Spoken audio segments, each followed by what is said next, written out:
Whitehall 1212, quickly. This is Scotland Yard.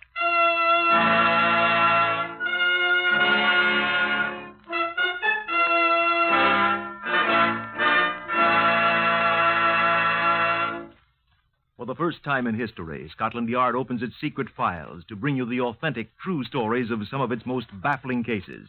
These are the true stories, the unvarnished facts, just as they occurred, reenacted for you by an all-British cast. Only the names of the participants have, for obvious reasons, been changed. The stories are presented with the full cooperation of Scotland Yard. Research on Whitehall 1212 is prepared by Percy Hoskins, chief crime reporter of the London Daily Express. The stories for radio are written and directed by Willis Cooper. Here are the participants in case number 604-MR530 from the official files of Scotland Yard. Leo M. Stefanovich, former member of the Polish Navy. Yes, I deserted the Navy. Marian Konieczki, who'd fought in Spain. What I am interested in is money. Kazimir Kashuba, who was found dead. Albert Stevens, the copper's narc. It's a living. Superintendent Alistair Watkins of Scotland Yard. I must warn you that if you expect high adventure in Limehouse or sinister Orientals lurking in dark byways, you'd best turn off your wireless now. We're quite ordinary people at Scotland Yard. Professional policemen, catchers of criminals, and we don't go in much for the picturesque, the way we're sometimes pictured. However, if you'd like to see how we proceed upon a case, I'll ask you to step inside our Black Museum and meet the man in charge of it. Come in.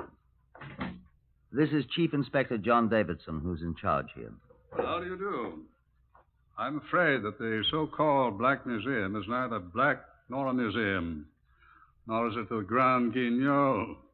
We have here a large number of guns, knives, other weapons which have been used in crimes.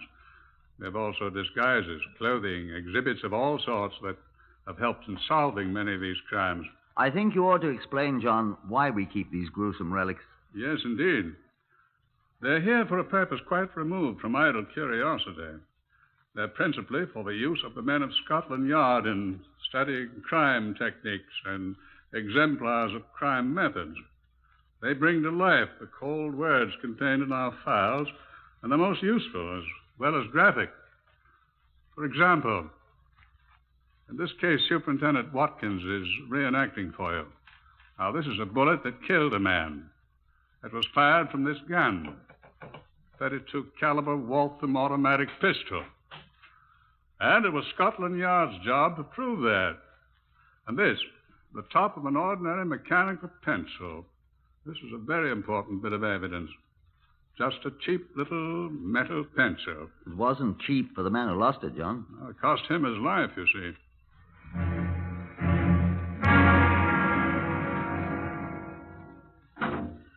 We were standing in the corner of a saloon bar in Whitechapel talking. Albert Stevens, the copper's narc, and me. I expect you don't know what a narc is. N-A-R-K. In America, I think you call him a stool pigeon. Every detective in the world has his pet narc, and Albert Stevens was mine. It was an insignificant place we were in, and Albert Stevens' 2 mild and bitters had set him talking 16 to the dozen. I don't suppose you'd know him by sight, sir, but I could tell you how to find him. That is, I've seen him about here and there. It's American cigarettes they're handing now, but they ain't got many left.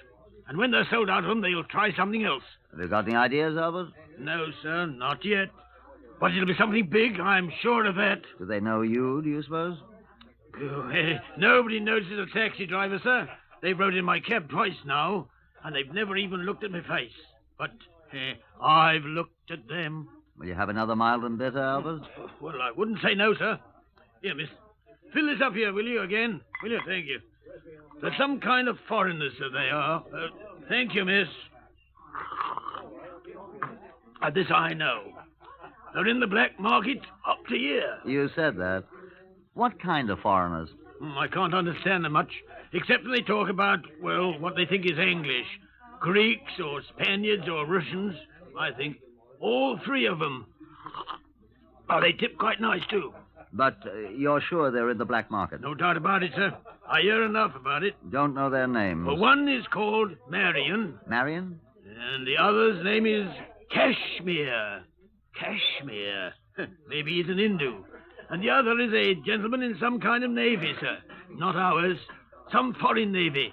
He wears a uniform. Who seems to be the boss? Well, I'd say this here Kashmir is, sir. Cool. He's an odd man, he is, sir. Is that all you know about them, then? That's all I know right now, sir. Well, ain't that worth 3 pints of mild and bitter, sir? Just about, Albert. Well, I was sort of hoping you'd have a spare 10-shilling note on you, sir. I have, Albert, but not for you, my lad. When you've something better than a comic trio of foreigners who gibber about American cigarettes, maybe, but not till then. Would you like to buy a magnificent new solid gold mechanical pencil, sir? Yeah. A sacrifice for 10 shillings. Where'd you get it? A lady gave it to me, sir. Now, what say 7 and 6 to you, sir? Come now, Albert. You know that's worth all of 9 pence. 9 pence, then, sir? I need the money. Come off it, Albert. Well, then, sir, What did you say if I told you these foreign blokes is murderers? Shouldn't believe a word of it. Oh, they might be, sir. Well, when you can prove it, come round and see me, Albert. Well, don't I get another pint, sir? Here, miss. Another of the same for my friend here. Night, Albert.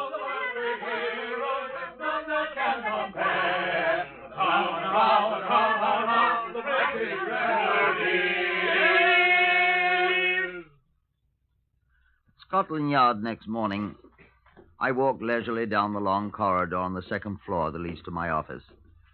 A voice hailed me as I opened the door to my office, and I looked back. It was Detective Sergeant Llewellyn, a Welshman who'd been a constable at the Wardour Street Police Station when I was a sergeant. Here was a welcome face. David, I said, I've not seen you in 6 months. Longer than that, indeed, Superintendent. It's 10 months, and I'm very glad to be seeing you. Where have you been? To the Army all this time, sir. I was seconded to MI5. Yes, I heard that. It was tiresome work, but now I'm back, thanks indeed to the Lord. Taking a well-earned rest, I expect. Oh, indeed, to goodness, no. There's no rest for the wicked. I'm on a case already. Can we have dinner this evening, then? I'm not so sure, sir. What have they given you? Oh, a murder. Good bloody one? I've just seen the man. He's bloody enough, indeed. They found him shot to death in his car early this morning. Where? Chepstow Place, Notting Hill. The constable who found him in his car parked beside the curb thought he was taken with drink and sound asleep. But it was a .32 caliber bullet in the back of his neck and out the front of his head. Very gory. Know who he was? A foreigner, it seems, with the name of Kashmir Kasuba. Oh. Whatever's the matter, then? Do you know him? Come on in my room here. I don't know the chap, but I have an idea I know someone who does. Well, indeed, to goodness. Come on in while I telephone. I've got his number in my book here. At least a number where I can reach him. Ah, here it is.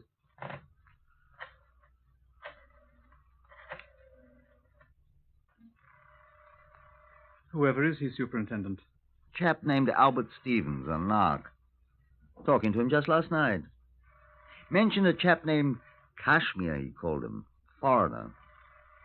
Just might be. Now, where is the beggar? Every little bit. Yes? Who is it? Oh, hello. Is Albert there? Albert Stevens? Yes, been home since yesterday morning. Who wants him? When he comes in, tell him to telephone Watkins. Watkins, got that? Hoskins? Watkins. Watkins. He knows me. What do you want? Just tell him to call me, that's all. Does he know where to call? Yes, it's very important. Do you understand? He ain't come home since yesterday morning. All right, have him telephone me at once. You needn't shout at me, Mr. Bloodywell Watkins. Goodbye. Not there. No, telephone me. I say, where can I reach you? Oh, I've got all this report on the man to write up, for goodness sake. I'll be in my office till noon. Oh, he'll telephone me before that, I'm sure. Well, I must be going, sir. I'm sorry I couldn't reach him just now. But I'll be in touch with you as soon as I hear from him. I'll be very grateful to you, sir. It was good seeing you again. Been a long time, Llewellyn. Well, goodbye. So long. So long, old chap. Oh, you dropped something. Eh? Where? There on the floor beside your right foot. Oh, must suppose this. What is it? Found it in the car with the dead man. Huh? A top off a cheap mechanical pencil. Let's see it. Do you mind? Not at all. Don't have to be careful of fingerprints. They've had it in the laboratory. Nothing on it. That's it. Beg your pardon, sir? I've seen this pencil before, Lou. Oh, millions of them about, no doubt. The chap that was killed must have lost it. No. Eh? I've seen this particular one before. I saw it last night. I don't follow you, sir. Huh. That settles it. Look here, closely. Yes? See these initials scratched on it? Very tiny here. Probably done with a pocket knife. See it? A.S. By crikey, A.S., that's what they are. Whose do you suppose? He offered to sell it to me last night. Who? Albert Stevens, the copper's narc. I was just trying to telephone. Goodness sake. So that's why he hasn't come home. Eh? He said he knew this Casimir.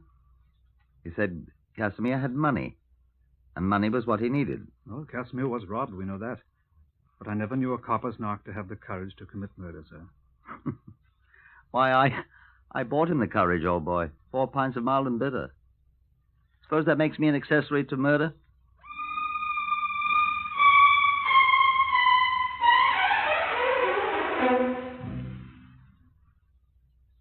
The constables who were dispatched to the home of Albert Stevens reported that he was still absent. At 11 the next morning, he had not yet come home. His wife knew nothing of his whereabouts, nor did the garage people, where he usually kept his cab. At noon, a teletype signal was sent to all metropolitan police stations giving a description of the man and the number of his cab, GLP 301. The same information was published next day in Metropolitan Informations, which goes to all police officers. There was no immediate response. Neither the man nor the cab could be found.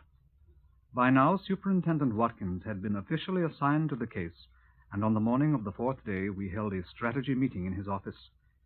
He had some new information for me. They found the gun. Indeed, sir. They've been taking the car to pieces down at Hendon for us, you know. They found a .32 caliber Walther automatic pistol hidden in the lining of the top. Good. Our friend Casimir was killed by a .32 caliber bullet, you know. And ballistics assures me that this is the gun from which it was fired. Good.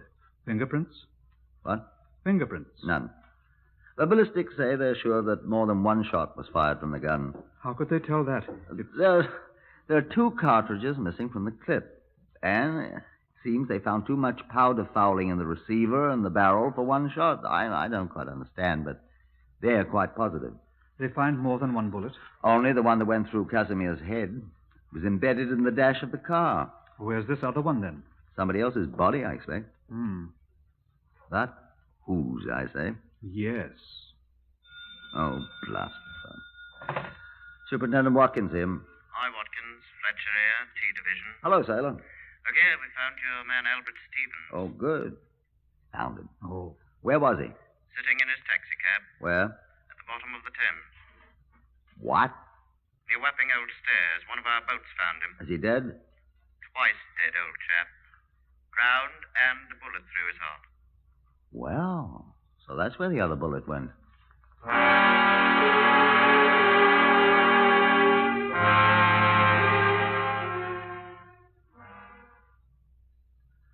I admit I'd more or less dropped a brick in pinning all my hopes of a quick solution of the case on Albert Stevens. Llewellyn and I moved at once to realign our strategy. This was our estimate of the situation. It is possible that Stevens did murder Casimir, of course. Possible, but not probable. The forensic laboratory people, the ballistics people, say that the bullet they found in Stevens' body was fired from the same gun that killed Casimir. The .32 Walther automatic they found in the car. But then, who killed who?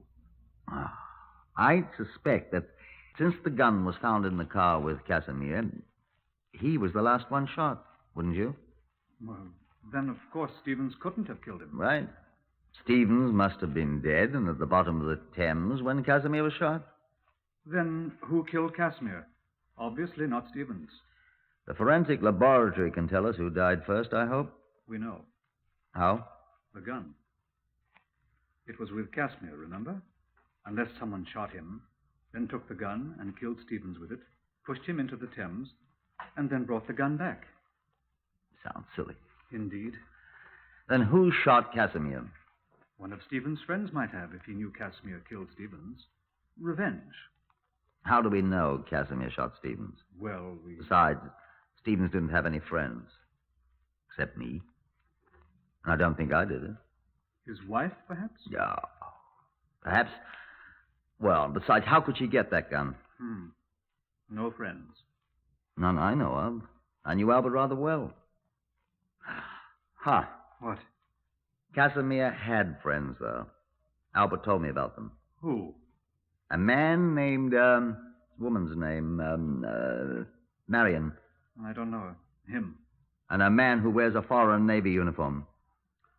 Polish? Casimir was Polish. And a deserter. I suspect our man's a deserter, too.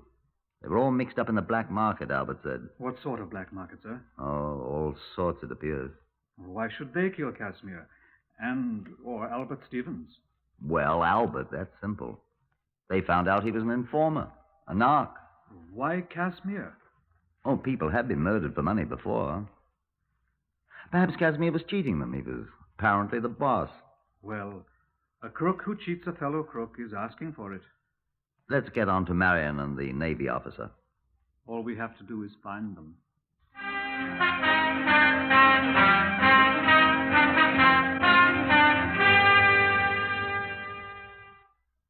Now, allow me to digress for a moment.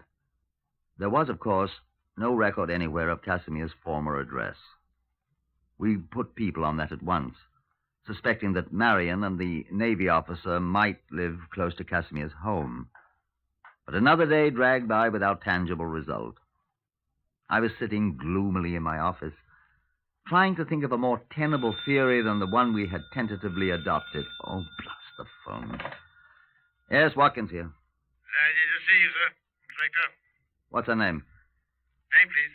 Miss Dottie Telfer. Spell it, please. Talianeerrol. You've heard of me. I'm the actress. Miss Dottie Telfer, sir. And Actress. You know me. actress, sir. What's she want? She says it's in connection with Casimir...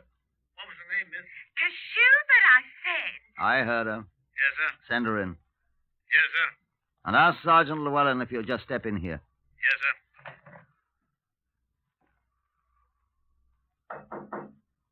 Come in. Good afternoon, madam. Are you Superintendent Watkins? I am. Sit down, madam. I thank you. You said you knew something about Casimir Kashuba. Yeah, I saw in the Express that he's dead. Extremely. And good enough for him, I'd say. You knew him? Yes, he was a crook. I'm afraid you're rather late in telling us that, madam. Well, I mean to say, What sort of dealings did you have with him? I never had any. Well, I mean, he cheated me, and now he's dead. How am I going to get back the £17 I gave him? That's what I want to know. Why did you give him £17? Oh, excuse me, sir. Oh, come on in, Llewellyn. This is Miss Dottie... Telfer. I'm a music hall star at the Shepherd's Bush Empire. How do you do, madam? Sit down, Llewellyn. Seems Miss Telfer has given Casimir £17. Whatever for, miss? Well, I expect it was rather silly of me, but I couldn't resist it. Resist what?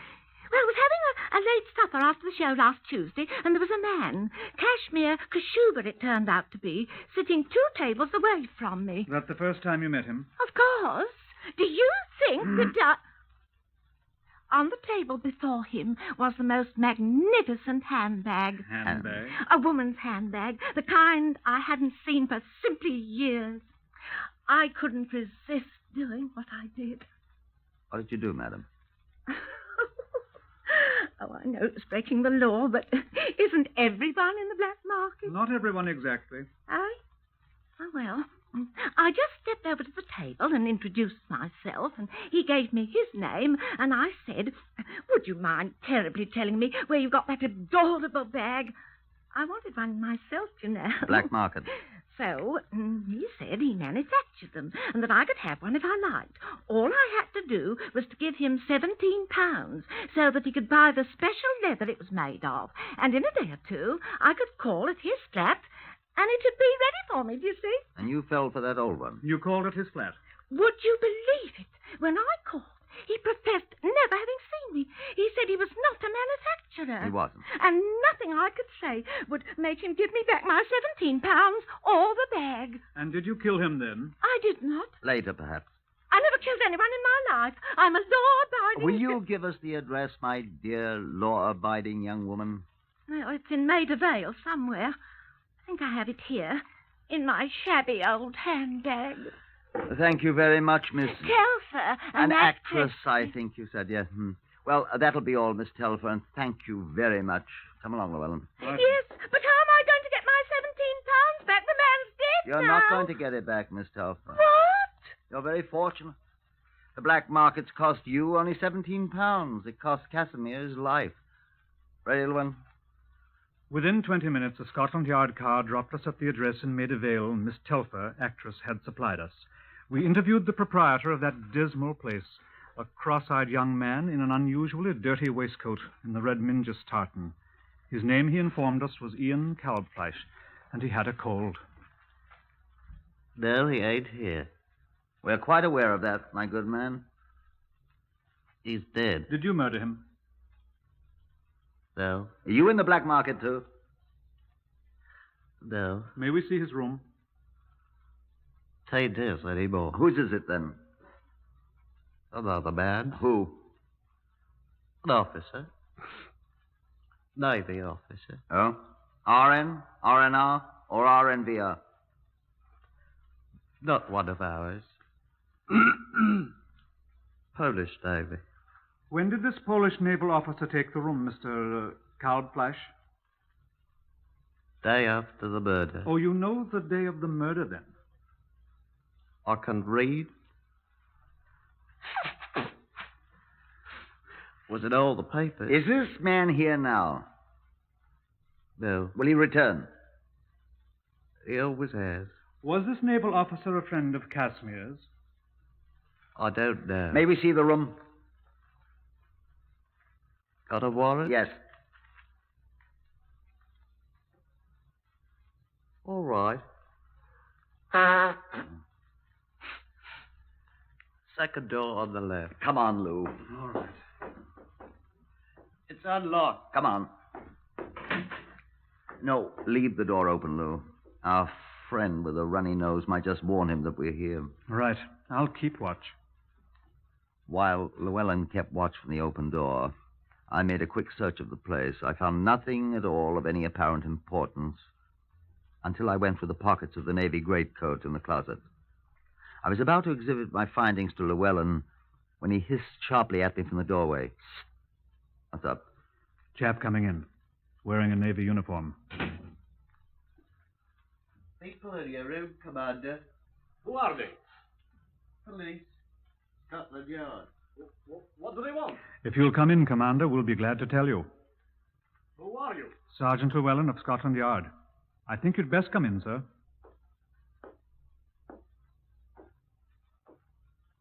Come in, sir. What is the meaning of this, may I ask? What is your name, please?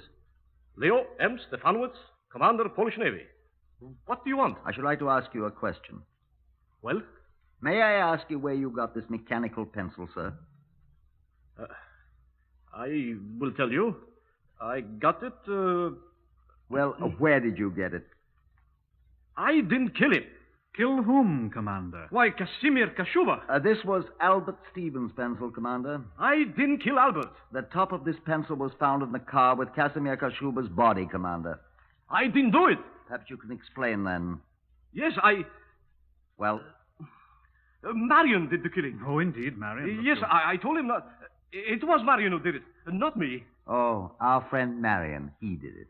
Yes, I am telling you the truth. Marion. Do you know where Marion is? I will take you to him. Yes, I will help you. He did it, and I will help you find him. Please, let me take you to him. Please. Will you please? Casimir was my friend. I'm just wondering something, Inspector. Huh? I am wondering if Albert Stevens was also his friend. Let's go and find your friend Marion, shall we, Commander? It was a quiet little hotel we drove to in the West End. Inspector Watkins and me and the commander all jammed in the police car together. The clerk nodded in a familiar way to Stefanovitz when we entered. Is my friend in? Yes, sir. Oh, don't announce us, please. We will work the lift ourselves. Get in, gentlemen. All right. Now, we shall see justice done. Indeed. The first floor, gentlemen. The door directly opposite. Here. Who is it? Leo, Marion. Who is with you? No one. Come in. Ah, there, my boy. I am glad. We are from Scotland Yard, sir. I warn you, both of you, that anything you say will be taken down in writing and may be used What is in the evidence. meaning of You murderer. What? Yes, these gentlemen have come to arrest you for the murder of Casimir. Sacre, you traitor! You coward! Arrest him, gentlemen. He is the murderer. You look, this man. He's the one who fired shot. Huh? He's the one who did it. I see him do it. You see me? You know you did it. He is the one, gentlemen. I'm not. He should catch me from behind as I sit in front seat. I was in the front seat. He did it. Sacre! Oh, tak, Jeffrey, yourself, Marian Konechny. You murderer, you thief, you... Gentlemen, Marian Konechny and Leo Stefanovitz, I arrest you both on suspicion of having been involved in the murder of Casimir Kashuba and of Albert Stevens. You've both been warned. Have you nothing to say?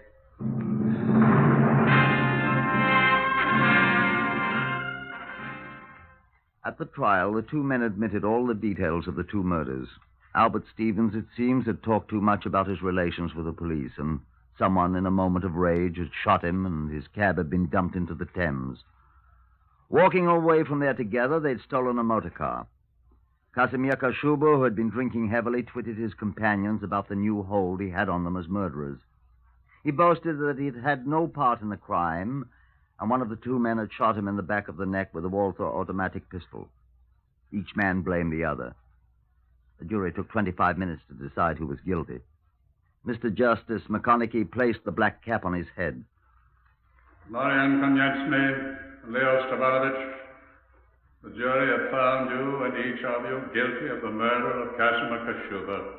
It is the sentence of the court that you and each of you be taken to a lawful prison and thence to a place of execution, that you be there, each of you, hanged by the neck until you are dead, and that your bodies respectfully... The two men appealed the verdict and won.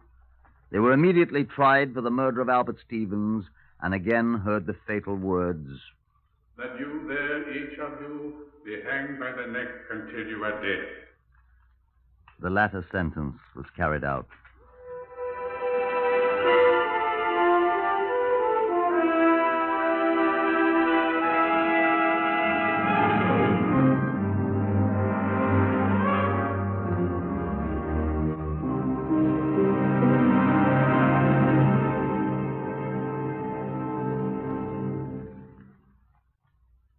You have heard the eighth in the series Whitehall 1212, compiled by special permission from the official files of Scotland Yard. Only the names have been changed. Otherwise, the story is true. Research for Whitehall 1212 is prepared by Percy Hoskins of the London Daily Express, and the stories for radio are written and directed by Willis Cooper and produced by Jack Goldstein and Collie Small.